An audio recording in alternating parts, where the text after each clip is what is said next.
नमस्कार, स्वागत है आपका। आप देख रहे हैं इंडिया वॉइस और मैं हूं आपके साथ योगेश पांडे। आर्थिक रूप से कमजोर वर्ग यानी ईडब्ल्यूएस को दिए गए आरक्षण पर सुप्रीम कोर्ट की मुहर लग गई है। चीफ जस्टिस यूयू ललित के नेतृत्व में 5 जजों की पीठ ने 3-2 से संविधान के 103वें संशोधन के पक्ष में फैसला सुनाया है। हालांकि चीफ जस्टिस यूयू ललित और जस्टिस रविंद्र भट्ट ने ईडब्ल्यूएस कोटा के खिलाफ अपनी राय रख दी थी। बाकी 3 जजों ने कहा कि यह संशोधन संविधान के मूल भावना के खिलाफ नहीं है।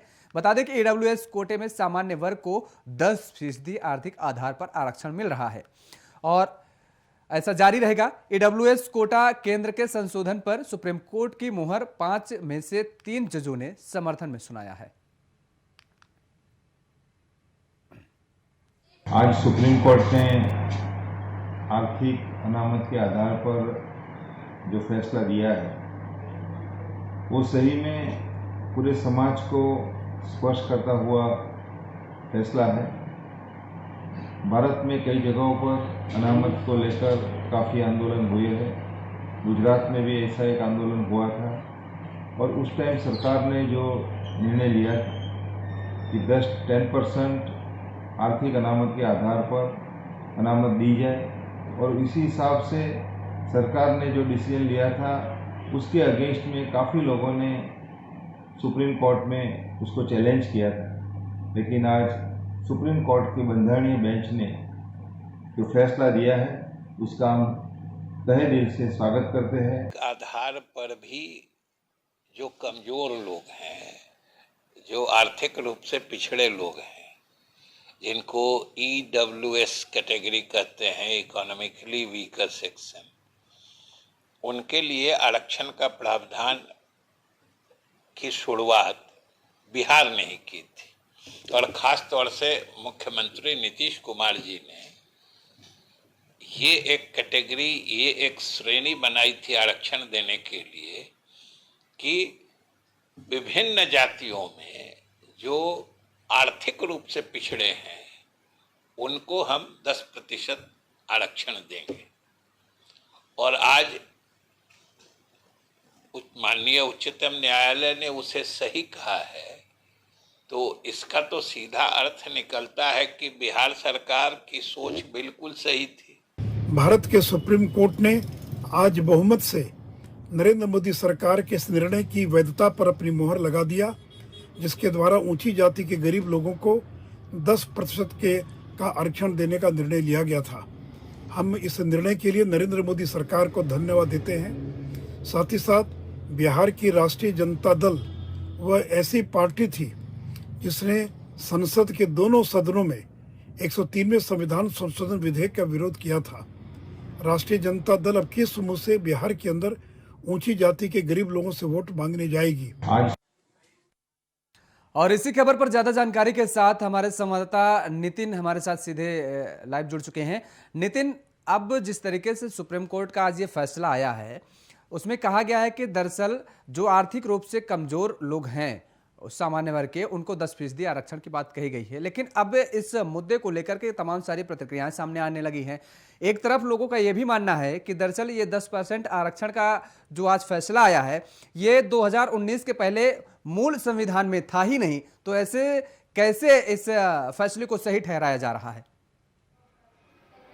ये देखिए, बिल्कुल देश की सबसे बड़ी अदालत यानी कि सुप्रीम कोर्ट ने आज ईडब्ल्यूएस को जो है यहाँ पर जो है जो 10% जो आरक्षण देने की जो बात कही है कि उस पर जो मोहर है वो हरी झंडी आज दिखा दी गई है। इससे पहले भी जो है 5 जजों के साथ में जो है यहाँ पर जो है बैठक की गई थी। उसके बाद में ईडब्ल्यूएस में जिसमें 3 जजों ने जो है सही फैसले को जो है सहमति जताई है, उसके बाद 2 जजों ने जो है बिल्कुल असहमति जताई, क्योंकि जिस तरीके से फैसला आज आया था तो उस पर काफ़ी लोगों को जो पिछड़े वर्ग के लोग हैं, कमज़ोर वर्ग के लोग हैं, उनको जो आरक्षण की जो बात यहाँ पर कही जा रही थी, इनको जो आरक्षण मिलना चाहिए, ईडब्ल्यूएस ने आज जो आरक्षण दिया है तो उसको देखते हुए यहाँ पर तमाम सहमति यहाँ पर बताई गई थी। लेकिन 2019 में जो है केंद्र सरकार ने जो है इस पर मोहर लगा दी गई थी। लेकिन आज फैसले को लेकर बात की जाए तो फैसला जिस तरीके से यहाँ पर आया था उसमें पूरी तरीके से जो चीफ जस्टिसों के साथ में यूएस जो ललित है उसमें जो असहमति जताते हुए बताया कि जिस तरीके से फैसला आया पूरी तरीके से सही नहीं है। लेकिन उसमें ईडब्ल्यूएस के जो फैसले थे 2019 में केंद्र सरकार की तरफ से इसमें फैसला जो सुनाया गया था कि उसको जो पूरी तरीके से रखा गया था। लेकिन आज जब ईडब्ल्यूएस की तरफ से जो यहाँ पर सुप्रीम कोर्ट ने जो फैसला सुनाया तो इसमें पूरी तरीके से सहमति बनती हुई नजर आई। बिल्कुल, लेकिन नितिन यहाँ जानना ये चाहेंगे कि क्या जो 50% आरक्षण का जिक्र किया जा रहा है, जो 50% आरक्षण की लकीर है, क्या इस फैसले के बाद से वो लकीर टूटती हुई नजर आ रही है क्या? क्योंकि तमाम सारे सवाल इस ओर भी उठाए जा रहे हैं। जी देखिए, बिल्कुल जिस तरीके से जो कमज़ोर वर्ग के लोग हैं, जो ईडब्ल्यूएस ने आज जो फैसला सुनाया 10% जो आरक्षण की जो बात यहाँ पर कही है कि कमज़ोर वर्ग के लोगों को आरक्षण दिया जाए, तो उसको देखते हुए जो 50% का जो आरक्षण यहाँ पर मांगा जाता था कि इनको 50% आरक्षण दिया जाए, लेकिन उसमें कहीं ना कहीं पूरी तरीके से जो यहाँ पर लोग जो हैं कहीं जैसे 10% का चलिए, गरीब बहुत बहुत वर्ग के शुक्रिया लोगों तमाम को सारी जो उसमें- जानकारी देने के लिए नितिन, तो जिन्होंने बताया कि हमारे साथ जुड़े हुए थे हमारे सहयोगी कि किस तरीके से आरक्षण पर अब प्रतिक्रियाएं सामने आने लगी हैं। वहीं सुप्रीम कोर्ट ने झारखंड के मुख्यमंत्री हेमंत सोरेन को बड़ी राहत दी है। सुप्रीम कोर्ट ने झारखंड हाईकोर्ट के फैसले को बदलते हुए शेल कंपनियों में निवेश और अपने करीबियों को गलत तरीके से खनन पट्टे देने में कथित अनियमितताओं के चलते सोरेन के खिलाफ दाखिल जनहित याचिकाओं की सुनवाई योग्य नहीं माना है। और इस मामले में सीजेआई यूयू ललित, न्यायमूर्ति रविंद्र भट्ट और न्यायमूर्ति सुधांशु धूलिया की अध्यक्षता वाली पीठ ने सुनवाई की थी। फैसला जस्टिस सुधांशु धूलिया ने सुनाया। दरअसल सीएम सोरेन और झारखंड सरकार ने हाईकोर्ट में इस मामले को संबंधित जनहित याचिका को झारखंड हाईकोर्ट ने सुनवाई योग्य मान लिया था। शिवशंकर शर्मा ने झारखंड हाईकोर्ट में जनहित याचिका दायर की थी, जिसे हाईकोर्ट ने सुनवाई योग्य माना था। वहीं झारखंड हाईकोर्ट की ओर से दायर जनहित याचिका को सुनवाई योग्य माने जाने के खिलाफ सुप्रीम कोर्ट में याचिका दाखिल की गई थी। सुप्रीम कोर्ट ने हेमंत सोरेन की याचिका पर सुनवाई करते हुए झारखंड हाईकोर्ट के फैसले को पलट दिया और सीएम सोरेन को अब माना जा रहा है कि बड़ी राहत मिलती नजर आ रही है।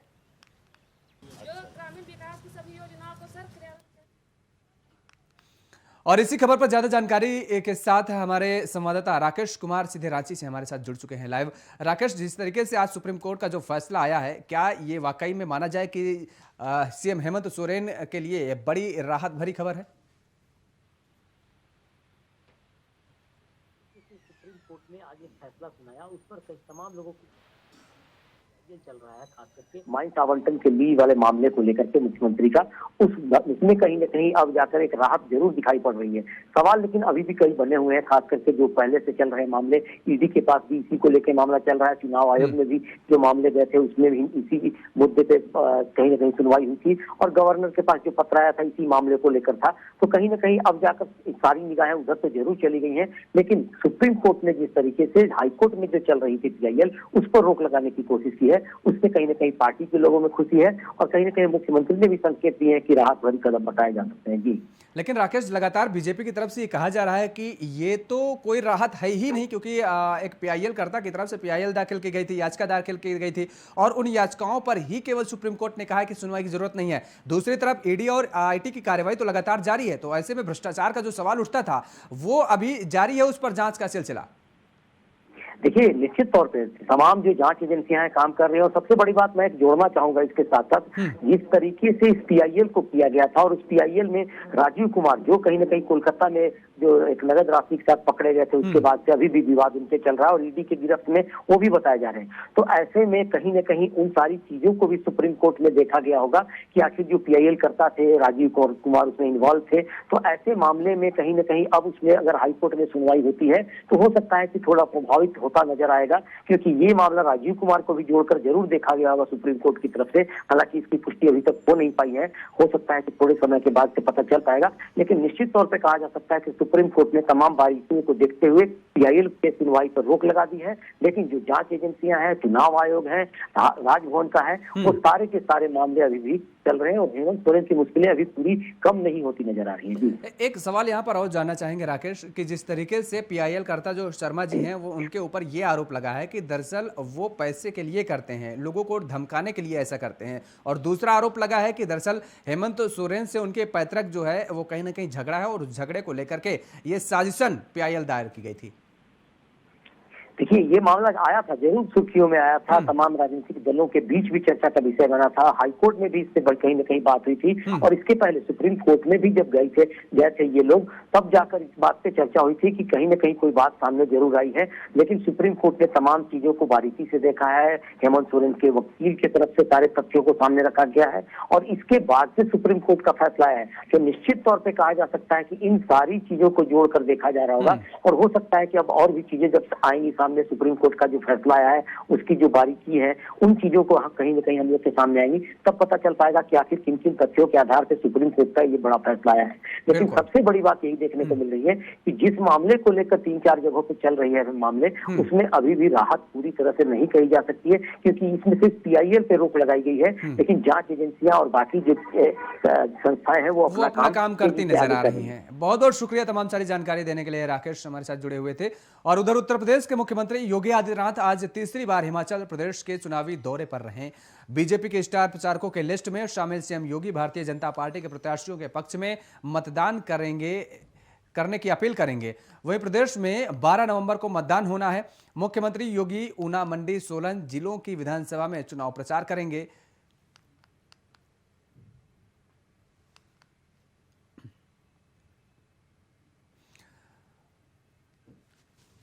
खाद माफियाओं के साथ सदैव रहा।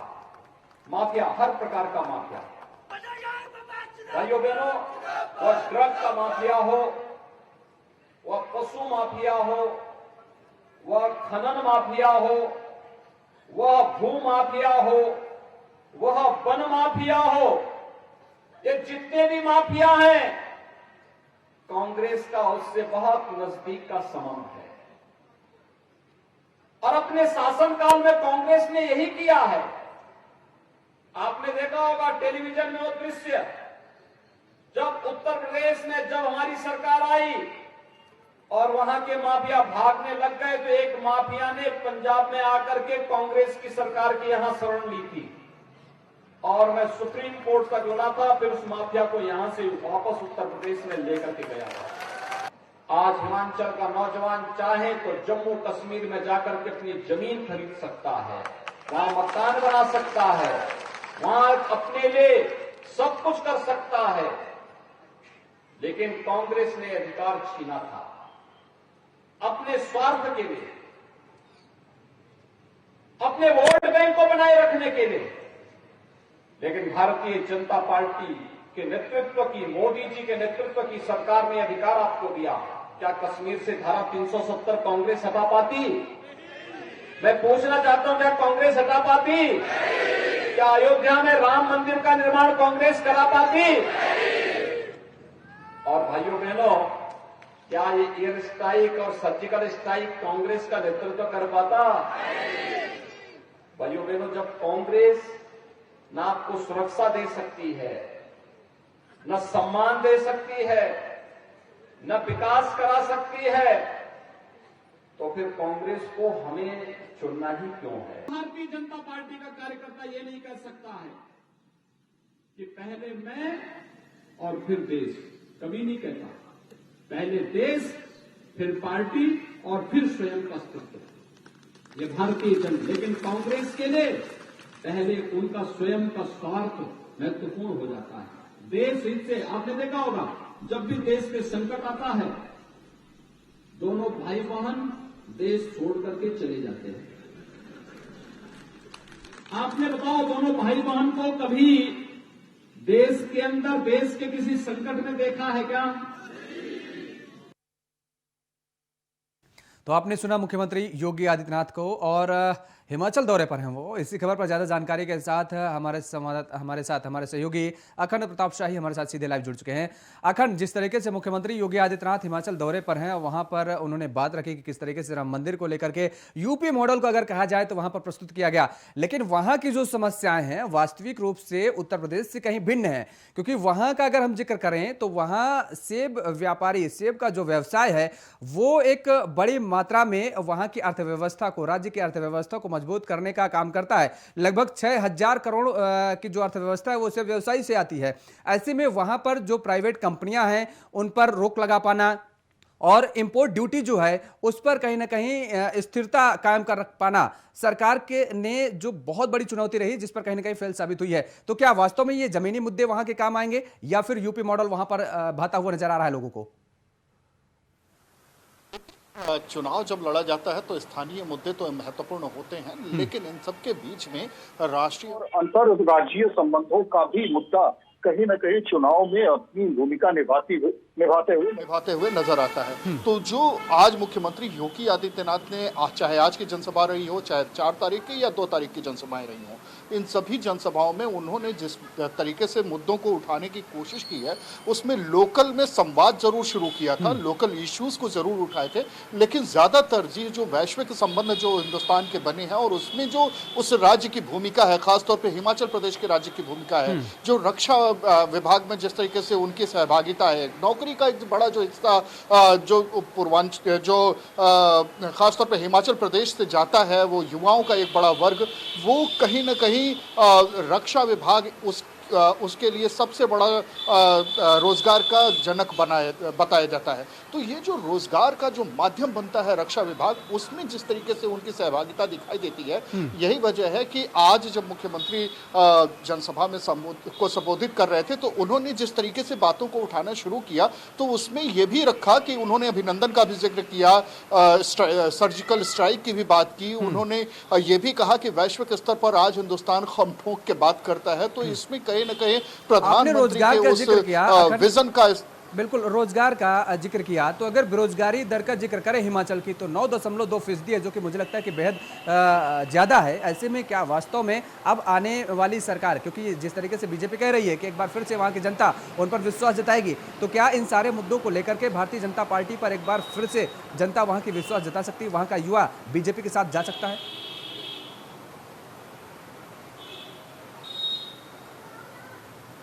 अखंड अपना सवाल दोहरा दे, आवाज बहुत अगर बिल्कुल आपने रोजगार का जिक्र किया, बेरोजगारी का जिक्र किया, तो वहां पर बेरोजगारी दर का अगर हम जिक्र करें तो 9.2% बेरोजगारी दर है, जो कि मुझे लगता है कि बेहद ज्यादा है। ऐसे में किस तरीके से वहां के युवा भारतीय जनता पार्टी पर एक बार फिर से अपना विश्वास जताते नजर आएंगे? देखिए, रोजगार एक मुद्दा जरूर है, लेकिन रोजगार ही सारा मुद्दा है, ये कहना जल्दबाजी होगी। एक राजनीतिक विश्लेषक के तौर पर यह राजनीतिक समझ जो हम लोगों की एक बनती है, जो अनुभव जनित होती है, उनके आधार पर हम ये कह सकते हैं कि सिर्फ एक ही मुद्दा या एक ही फैक्टर बहुत महत्वपूर्ण रोल अदा करता है किसी चुनाव में, तो ये जल्दबाजी होगी कहना। हाँ, ये जरूर है कि उसमें बेरोजगारी या रोजगार का जो मसला है वो एक बहुत महत्वपूर्ण फैक्टर है, लेकिन इसके अलावा बाकी जो विकास के काम हुए हैं, अगर सड़कें बनी हैं, अगर वहां से रोजगार का पलायन अगर रुका है, और इसके अलावा तमाम जो और संसाधन बने हैं, इंफ्रा डेवलप हो रहा है, इंडस्ट्रीज आ रही हैं, या फिर जो वहाँ के जो युवा हैं वो अपने अगर जैसे यूपी में ओडीओपी के जरिए या लघु और मध्यम उद्योग के जरिए अगर कुछ नए रोजगार का सृजन कर रहे हैं, जो स्टार्टअप है वो बेहतर है, तो ये बहुत सारी चीजें तो हैं ही। खास तौर पे इनमें जैसे आपने सेव का जिक्र किया था, तो जो सेव का जिक्र इस वजह से भी ज्यादा महत्वपूर्ण है क्योंकि एक बहुत बड़ा चंक जो है किसानों का है, जो वहां से उसके आधार पर अपनी पूरी जीविका चलाते हैं, तो वो भी एक कहीं ना कहीं उनको बाजार की सुविधाएं मिल रहे हैं, मंडी की सुविधाएं मिले, उनके साथ बिचौलियों का दखल न हो, और ये जो उनको फैसिलिटीज मिलनी चाहिए वो सारी फैसिलिटीज मिले, ये सारे फैक्टर भी कहीं काम आते हैं। दूसरा, जो एजुकेशन है, वो एजुकेशन सिस्टम में कुछ बदलाव हो, हेल्थ सेक्टर में कुछ बदलाव हो, ये सारी चीजें भी वहां पे इशू बनती हैं। तो ये समग्रता में चुनाव का मसला होता है, और इन सभी चीजों के बीच में चेहरा भी महत्वपूर्ण होता है कि किसे हम प्रत्याशी के तौर पर देख रहे हैं। अगर प्रत्याशी बदले गए हैं या फिर कोई ऐसा जिनसे नाराजगी है उन्हें अगर बदल दिया जाता है, तो भी चुनाव में अक्सर देखने को मिला है कि वहां पे बदलाव देखने को की बात आती है। तीसरी जो सबसे महत्वपूर्ण आज तमाम सारी जानकारी देने के लिए अखंड हमारे साथ जुड़े हुए थे, जिन्होंने बताया कि किस तरीके से हिमाचल के चुनाव में मुख्यमंत्री योगी आदित्यनाथ वहां पर गरजते हुए नजर आए हैं और किस तरीके से हिमाचल की जनता को बीजेपी के पाले में लाते हुए नजर आए हैं। रुक करेंगे अगली खबर का। गया जिले के डुमरिया प्रखंड के मैगरा थाना क्षेत्र के पचमा गांव में एक महिला को डायन बताकर जिंदा जला दिया गया। इस घटना के बाद से पूरे इलाके में हड़कंप मचा हुआ है। पुलिस ने मामला दर्ज कर जांच शुरू की और इसके साथ ही पटना से फोरेंसिक टीम भी मौके पर पहुंची और सबूत इकट्ठा किए। सिटी एसपी अशोक प्रसाद मृतका के घर पहुंचकर उसके बेटे सोनू से बात कर घटना की पूरी जानकारी ली है। वहीं मामले को लेकर एसपी अशोक प्रसाद ने कहा है कि यह घटना बेहद दर्दनाक और दिल दहला देने वाली है। लोगों ने अंधविश्वास में एक महिला को जिंदा जला दिया। इस मामले में अब तक 14 लोगों को हिरासत में लिया गया है। पीड़ित परिवार द्वारा 63 लोगों के खिलाफ नामजद प्राथमिकी दर्ज कराई गई है और इस मामले के स्पीड ट्रायल के जरिए सुनवाई की जाएगी। और इसी खबर पर ज्यादा जानकारी के साथ हमारे संवाददाता राकेश हमारे साथ सीधे लाइव जुड़ चुके हैं। राकेश, जिस तरीके से ये बेहद संवेदनशील मामला सामने आया है कि किस तरीके से एक महिला को डायन बता करके जला दिया जा रहा है, क्या कुछ पूरी जानकारी है और आपके पास? अब ये बेहद दर्दनाक घटना थी जहाँ एक महिला को जिंदा जलाने की बात आई है। हालांकि ये बात एक जादू टोना से उठी थी, जहाँ गांव के चौधरी ने उस पर आरोप लगाया कि उसके बेटे की मौत हो गया। उसने किसी दूसरे ओझा को बुलाया, ओझा ने ये बताया कि इस गांव में एक महिला डायन रहती है। हालांकि इस डायन की बात महिला पंचायत में बात गया, पंचायत में बात अनदेखा करके उस महिला घर पर जाकर कुछ लोगों ने पेट्रोल और बहुत केरोसिन तेल लेके बहुत सामान लेके घर को जला दिया और उस महिला को जिंदा जला दिया। इस घटना से लेकर पूरा गांव भयभीत है, मर्माहत है। जी राकेश, लेकिन ये दरअसल कोई पहला मामला नहीं है, इसके पहले भी कई ऐसे मामले आ चुके हैं जहां पर फूंक झाड़ को लेकर के हो या डायन बता करके हो, तमाम सारी ऐसी घटनाएं घटित हो गई हैं। और सबसे ज्यादा जो मामले सामने आते हैं वो बिहार झारखंड से ही निकल करके ऐसे मामले सामने आ रहे हैं। वजह क्या मानी जाए? सबसे ज्यादा वहां पर शिक्षा का अभाव माना जाए या फिर जन जागरूकता नहीं हो पा रही? किस तरीके से इन सारी घटनाओं को देखा जाए? ये बिल्कुल सही बात बोल रहे हैं। इमामगंज जहाँ घटना घटी है वहाँ एक दलित परिवार का समूह है। अभी भी वहाँ एक जागरूकता का किया जाना बहुत जरूरी है, क्योंकि वो गांव सब दिना नक्सल इलाका गांव रहा, नक्सलवादियों का गांव रहा, हमेशा नक्सलवादियों का गढ़ रहा। और दूसरी बात वहाँ शिक्षा से कोसों दूर है, आज भी वहाँ शिक्षा नहीं है। लोग क्या होता है, बिजली वो आज तक नहीं देख पाए। वो गांव की ऐसी हालत बताया जा रहा है। हालांकि आज जहां तक हम 2 कदम आगे बढ़ चुके हैं, डिजिटल दुनिया की ओर जा चुके हैं, हम इन बातों का दर्क ना करते, लेकिन गांव में आज भी जादू टोना, ओझा गोनी, ये सब बातें अभी भी चलती रहती है। जी बिल्कुल। अब तक पूरे मामले को लेकर के अगर कार्रवाई का जिक्र किया जाए राकेश, तो कितनी कार्रवाई, कहां तक जांच पड़ताल आगे पहुंची है? मैं आपको यह बता दूं कि कल ही सिटी एसपी अशोक प्रसाद अपने दल बल के साथ घटना स्थल पे पहुंच चुके हैं। हरप्रीत कौर पूरी मॉनिटरिंग कर रहे हैं इस घटना की। उन्होंने पूरी आश्वासन दिया कि मैं जल्द ही उस गिरफ्तार करूंगा। और बिल्कुल निष्पक्ष जांच का आश्वासन दिया गया और गिरफ्तारी की, आरोपियों की गिरफ्तारी की बात कही गई। यहाँ पर बहुत बहुत शुक्रिया तमाम सारी जानकारी देने के लिए राकेश। और वो करेंगे अब अगली बड़ी खबर का। उत्तर प्रदेश में एक लोकसभा और एक विधानसभा सीट पर चुनाव होना है। हालांकि चुनाव की तारीखों का ऐलान अभी तक नहीं हुआ। लोकसभा सीट मैनपुरी और विधानसभा सीट रामपुर पर उपचुनाव होने जा रहा है। समाजवादी पार्टी के संरक्षक मुलायम सिंह यादव के निधन के बाद से ये सीट खाली हुई है और इसके साथ ही आजम खान के जेल जाने के बाद रामपुर विधानसभा सीट खाली है। ऐसे में दोनों ही सीटें समाजवादी पार्टी का गढ़ मानी जाती हैं। अहम बात यह भी है कि उत्तर प्रदेश में लगातार 3 उपचुनावों में समाजवादी पार्टी को मुंह की खानी पड़ी है। तो बड़ा सवाल यही है कि क्या अखिलेश यादव अपना गढ़ बचा पाएंगे?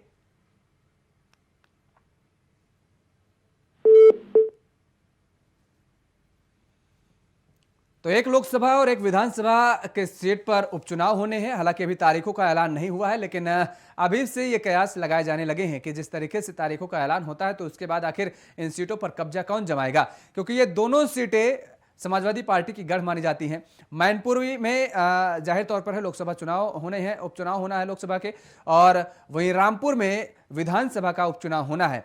लगातार पिछले 3 उपचुनावों में भारतीय जनता पार्टी की जीत हासिल हुई है। भारतीय जनता पार्टी ने जीत दर्ज की है और समाजवादी पार्टी को मुंह की खानी पड़ी है।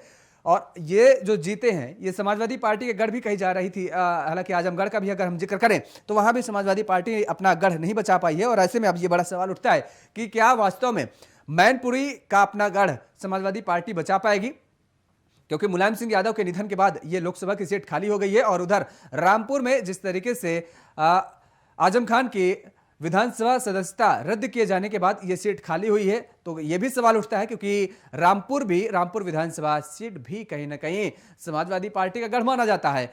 और क्या यह सीट समाजवादी पार्टी बचा पाएगी या फिर अब इन दोनों सीटों को भी भारतीय जनता पार्टी अपने पाले में खींच लेगी?